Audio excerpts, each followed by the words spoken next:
16 के ऊपर हम लोग जल्दी से बात कर लेते हैं। देखें IFRS 16 जो है ना, मैं इसके अंदर जो मोटी मोटी बातें हैं वो आप लोगों से शेयर करूंगा। IFRS 16 actually it talks about the lease. देखें कोई भी अगर आपका कॉन्ट्रैक्ट लीज का है ना तो ही IFRS 16 में आएगा, क्योंकि मैं आपको प्रैक्टिकली भी बताऊं, जैसे मैंने आपको पहले भी बताया था कि हम लोगों के पास अगर कोई मशवरा लेने के लिए आता है ना कि यार हसन IFRS 16 से निकालना है, या कोई ऐसी ट्रिक बता दो कि उसकी जो है हमें लाइबिलिटी और एसेट बुक ना करना पड़े, तो हम इसको शॉर्ट टर्म लीज और वो जो दो एग्जेम्पशन है हम उन पे नहीं जाते, हम सबसे पहले इसकी डेफिनेशन पे जाते हैं और हमारी कोशिश यही होती है कि हम डेफिनेशन से ही उसे निकाल दें। तो डेफिनेशन के अंदर उसने कुछ ऐसे छोटे छोटे क्राइटेरियाज दिए हुए हैं जो कि बड़े इंटरेस्टिंग भी हैं और बड़े जो है वो क्या कहते हैं कि माइन्यूट से हैं। उसकी बेसिस पर आप किसी भी कॉन्ट्रैक्ट को जो है वो लीज में ला सकते हो या लीज से निकाल सकते हो। सर लीज है क्या? भाई कोई भी कॉन्ट्रैक्ट, लीज का कॉन्ट्रैक्ट उस वक्त कहलाएगा जब उसमें दो बातें हों। Number one, right to use lessee के पास हो। Number one, right to use lessee के पास हो किस चीज़ का? एसेट का।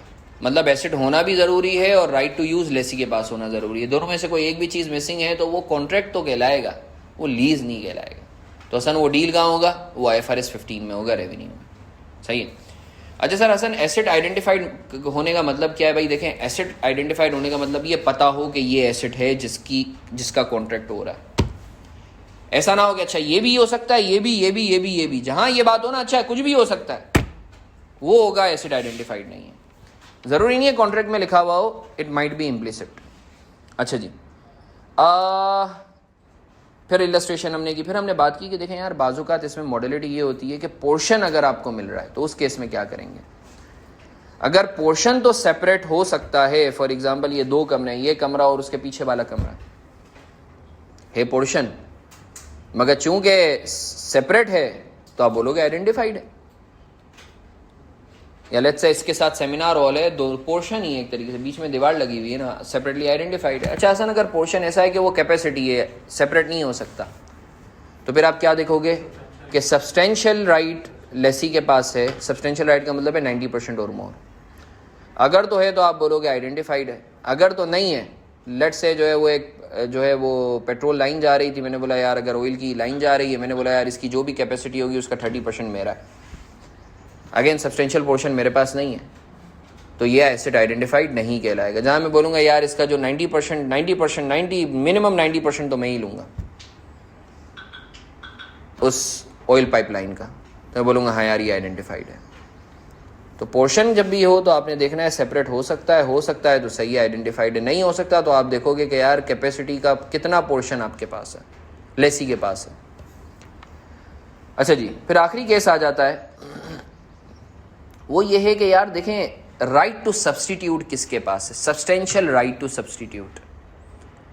सब्सटेंशियल राइट टू सब्सटीट्यूट का मतलब ये है, पहले तो ये समझ लें कि अगर तो substantial right to substitute lessor के पास है ना, सेलर के पास, तो फिर तो ये एसेट आइडेंटिफाइड नहीं है, क्योंकि जब उसका दिल चाहे वो आज आइडेंटिफाइड है, वो बोले नहीं मैं ये नहीं दे रहा, मैं ये दे रहा हूँ, ये इस्तेमाल करो, तो फिर तो ये आइडेंटिफाइड नहीं हुआ ना।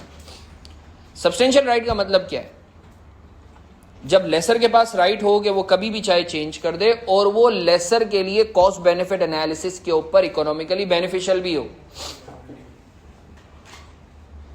अगर तो लेट से एक प्लांट लगा के दिया लेसर ने, अब प्लांट को लगाने में ही इतनी ज्यादा कॉस्ट आ गई है 4 करोड़ की, और क्लॉज लिखा हुआ है कि यार वो जब चाहे चेंज कर सकता है। मैं मानता हूं पहली कंडीशन हो रही है उसके पास राइट है, क्या ये इकोनॉमिकली वायबल है? 4 करोड़, 4 की जगह चलो 1 करोड़ निकालने में लगेंगे, फिर 4 करोड़ वापस फिट करने में लगेंगे, तो जहां से ला रहा होगा उसकी अलग कॉस्ट।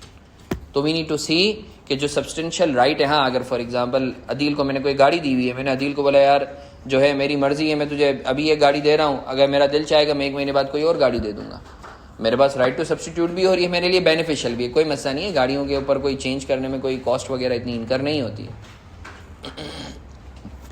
अच्छा सर आगे बढ़ते हैं। तो हमने बात की कि लीज की डेफिनेशन के अंदर एसेट आइडेंटिफाइड होना चाहिए, उसकी मॉडलिटीज़ को हमने देख लिया, और दूसरी बात हमने की राइट टू यूज़ जो है वो लेसी के पास होना चाहिए। अच्छा देखिए राइट टू यूज़ का मतलब क्या है, इसके ऊपर ये एक चार्ट था जो मैंने बताया था।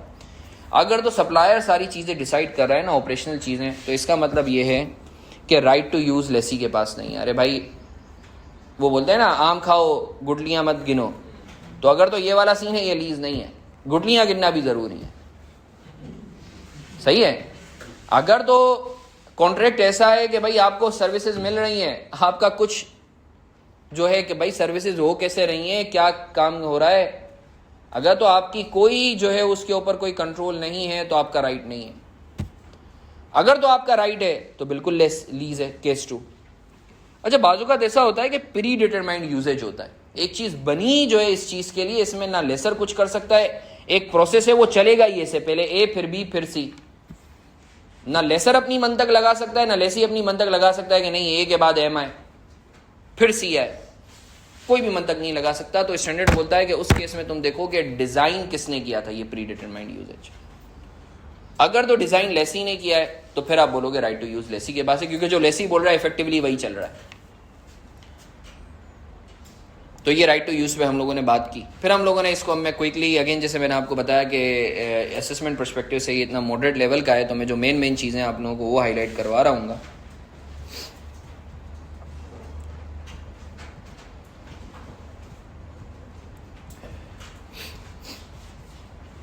अच्छा जी, फिर हमने बात की कि देखें बाय डिफ़ॉल्ट लेसी के पर्सपेक्टिव से बात कर रहा हूँ, लेसी इज ओब्लाइज्ड कि वो अपनी जितनी भी लीज हैं उसको फाइनेंस लीज पे क्लासिफाई करे। इसका आजकल नाम क्या चल रहा है फाइनेंस लीज का लेसी के अंदर? General approach. अगर लेसी चाहे तो वो सिंप्लीफाइड अप्रोच या ऑपरेटिंग लीज के तौर पे अपनी लीज को क्लासिफाई कर सकता है, अगर दोनों में से कोई एक बात हो। नंबर 1, लीज शॉर्ट टर्म हो या फिर एसेट जो लीज्ड एसेट है वो लो वैल्यूड हो। अगर तो इन दोनों में से कोई एक बात है तो आप बोलोगे कि यार वो सिंप्लीफाइड अप्रोच या ऑपरेटिंग लीज के तौर पे अपनी लीज को क्लासिफाई कर सकता है।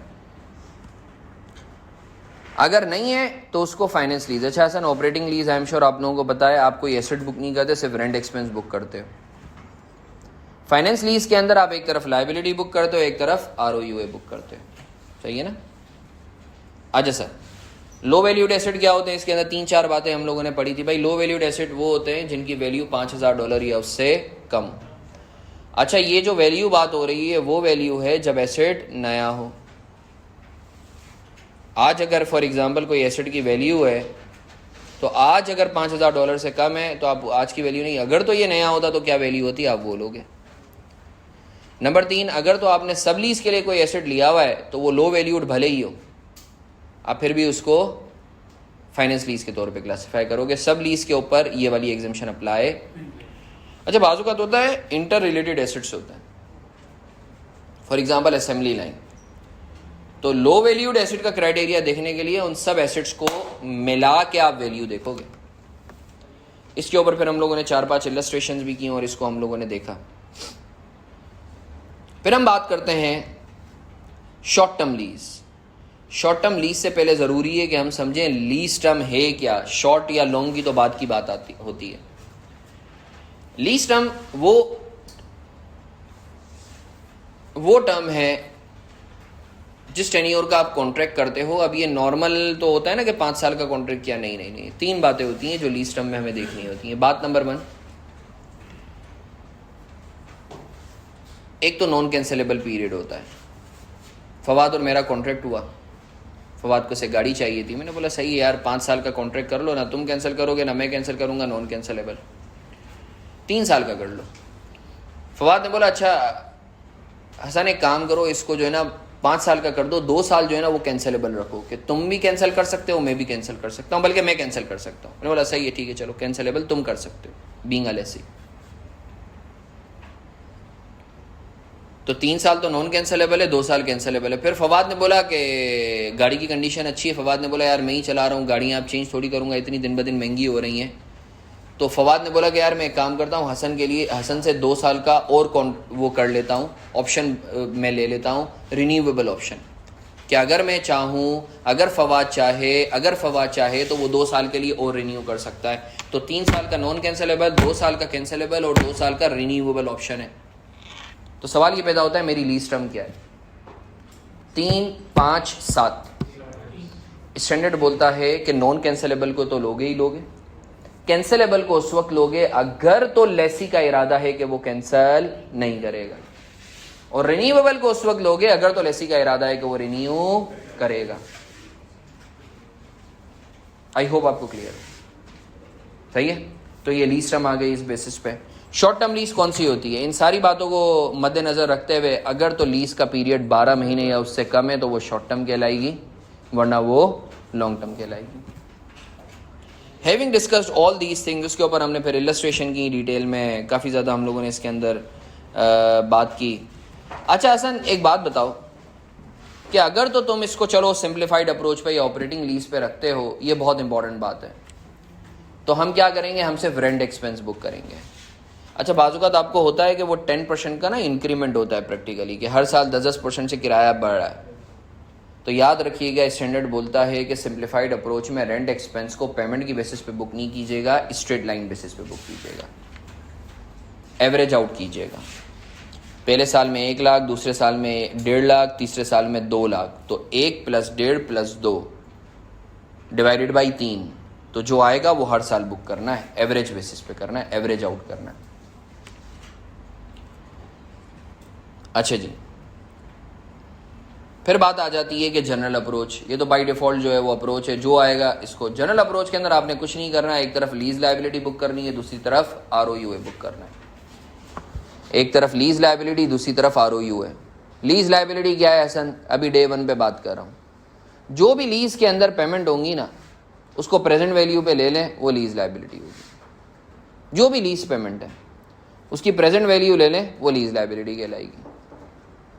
अब लीज के अंदर क्या क्या पेमेंट्स होती हैं? लीज के अंदर क्या क्या पेमेंट्स होती हैं? फिक्स पेमेंट्स होती हैं। फॉर एग्जांपल फवाद ने बोला हसन हर महीने तुम्हें 10,000 रुपये दूंगा, हर साल 1 लाख रुपए दूंगा, फिक्स्ड। अच्छा, अगर गाड़ी इतने किलोमीटर से ज़्यादा चल गई तो तुम्हें 5,000 और दूंगा, वेरिएबल।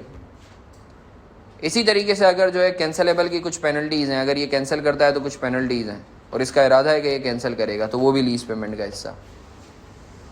या अगर एक्सरसाइज ऑप्शन है कि खरीद भी सकता है, तो अगर इसका इरादा है कि ये खरीदेगा तो उसको भी लीज पेमेंट का हिस्सा। जितनी भी लीज पेमेंट आ जाए उसकी प्रेजेंट वैल्यू ले लीजिएगा, तो क्या आ जाएगी? Lease liability. ये तो लीज लायबिलिटी बुक की, दूसरी तरफ ROUA बुक करना है।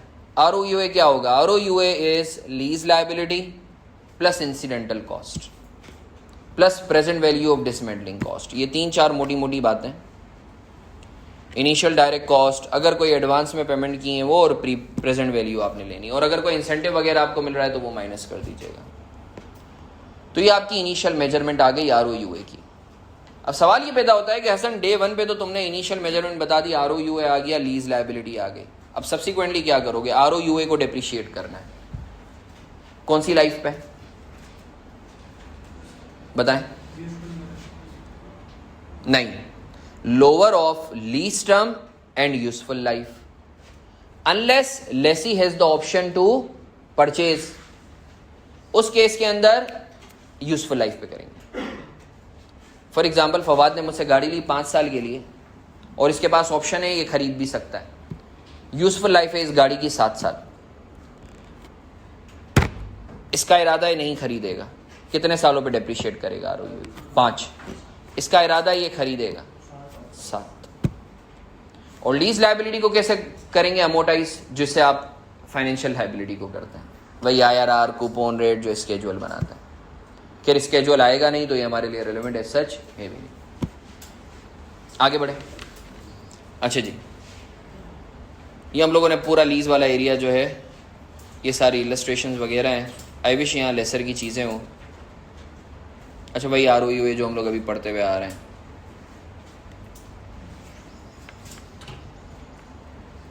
लेसर अकाउंटिंग, देखें लेसर वही है पुराना वाला, IAS 17 वाला, क्योंकि इसमें कोई चेंज नहीं है ना लेसर में। अब लेसर के अंदर बस आप लोगों ने 2-3 बातें देखनी है। जो इंपॉर्टेंट बात है वो ये है इसकी क्लासिफिकेशन, कि भाई देखें यहाँ जो है ना, जो हम लोग बचपन में पढ़ते थे ना, कि वो अगर तो वो 7 में से कोई एक क्राइटेरिया पूरा हो रहा है तो फाइनेंस लीज, वरना operating lease, risk and reward transfer. Standard बोलता है कि लेसर जो है अपनी बुक से अपने एसेट को उस वक्त निकालेगा जब रिस्क एंड रिवॉर्ड ट्रांसफर हो जाए। अगर तो रिस्क एंड रिवॉर्ड ट्रांसफर हो रहा है तो आप बोलोगे कि ये लीज जो है फाइनेंस लीज है, मतलब लेसर अपनी बुक से एसेट को निकाल देगा। अगर रिस्क एंड रिवॉर्ड ट्रांसफर नहीं हो रहा तो आप बोलोगे कि ये लीज ऑपरेटिंग लीज है, लेसर अपनी बुक्स में एसेट को बुक करता रहेगा।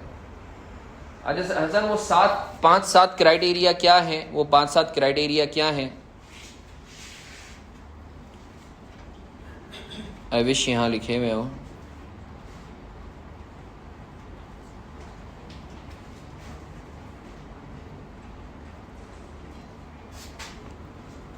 अच्छा मैं यूं ही आपको बता देता हूँ। वो एक क्राइटेरिया ये है ना कि यार जो है जो आपका जो आपकी लीज टर्म हो वो यूजफुल लाइफ का मेजोरिटी ऑफ द पोर्शन हो, मोर देन 75%, या लेसी के पास परचेज ऑप्शन है। इट्स एन इंडिकेटर के रिस्क एंड रिवॉर्ड जो है वो ट्रांसफ़र हो रहा है लेसी को। या जो आपकी लीज पेमेंट आती है वो सब्सटेंशियल पोर्शन हो फेयर वैल्यू का। फेयर वैल्यू है लेट से 1 लाख, जब आप प्रेजेंट वैल्यू लेते हो लीज पेमेंट का तो वो बनती है 1 लाख के आसपास। तो आप बोलोगे कि यार वो तो सारे पैसे ही वसूल कर रहा है लेसर, तो अंडरस्टूड बात है कि वो इरादा करके बैठा हुआ है कि इसको निकालेगा। अगर 1 लाख की चीज़ के वो ले ही रहा है 20,000, तो मुझे बताएं क्या एज अ बिजनेस एक्यूमेन उसका इरादा होगा? वो तो वाकई ये सोच रहा होगा किराए पे ही देनी है। तो सर अगर तो उन 7 में से कोई एक भी बात नहीं है तो आप बोलोगे कि ये ऑपरेटिंग लीज है। 7 में से कोई भी एक बात पड़ जाती है, इसके ऊपर हमने बाकायदा इलस्ट्रेशन भी की थी, तो आप बोलोगे कि ये फाइनेंस लीज है। अब फाइनेंस लीज के केस में आप क्या करोगे? ऑपरेटिंग लीज के केस में बिल्कुल लेसी का रेप्लिका है। लेसी के केस में आप क्या करते थे? रेंट एक्सपेंस बुक करते थे ना स्ट्रेट लाइन बेसिस पे, यहाँ रेंट इनकम बुक करनी है स्ट्रेट लाइन बेसिस पे। और फाइनेंस लीज के केस में क्या करोगे? आपने एसेट को डी रिकॉग्नाइज कर देना, investment in finance lease book कर लेनी है। अच्छा इधर एक टर्म बता दूं मैं, आप लोगों को प्रैक्टिकली भी शायद काम है। एक होता है GIFL और एक होता है NIFL, gross investment and net investment. दोनों में फर्क क्या है? फ्यूचर वैल्यू और प्रेजेंट वैल्यू। और आप किस पर रखते हो? NIFL पे। सही है ना? तो सर GIFL क्यों निकालते हैं? वो डिस्क्लोजर के लिए निकालते हैं, क्योंकि डिस्क्लोजर में हमें दिखाना होता है। सही है। अब अच्छा NIFL को आपने बुक कर लिया, उसको फिर डिस्काउंट कैसे करोगे या उसको अमोटाइज कैसे करोगे? वही रूल जो फाइनेंशियल लायबिलिटी का होता है, वही जो अमोटाइजेशन स्केड्यूल बनता है। ठीक है, तो ये हम लोगों का